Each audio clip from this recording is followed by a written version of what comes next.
Welcome to our channel. Today we how to register with Wix for domain connection and SSL easy tutorial step by step clearly. Visit the Wix website at www.wix.com. Click on the Get Started button to create a new account. You can sign up using your email or through a social media account. Fill in your details to complete the sign up process. Once logged in, you'll be directed to your Wix dashboard. Click on Manage Site for the website you want to connect a domain to. In the Settings menu, select Domains. Click on Connect a Domain. Choose Buy a new domain or Connect an existing. Wix will show you the available options and their prices. Select your preferred domain and proceed to purchase. Fill in the required billing information and complete your payment.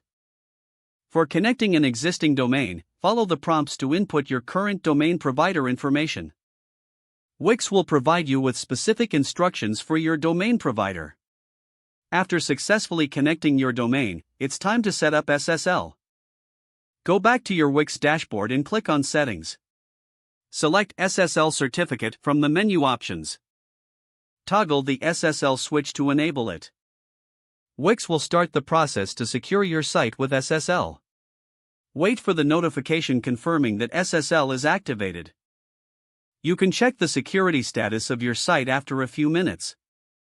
Your domain is now connected, and your site is secured with SSL. You're all set to go live with your professional website. If the page does not load, refresh the browser or try again in a private or incognito window. Make sure you are using the correct email address, then retype it carefully to avoid small typos.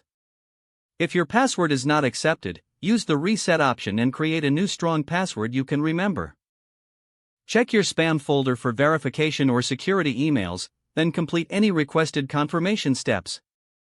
Enable two-factor authentication if available to improve account security and reduce unauthorized access risk. After signing in, review your profile details so your contact information and settings are accurate and current. If you see an error message, note it down and try again after restarting your device and internet connection. Log out when you finish, especially on shared devices, to keep your account and payment information secure. Don't forget to like this video and subscribe to our channel for more step-by-step tech guides.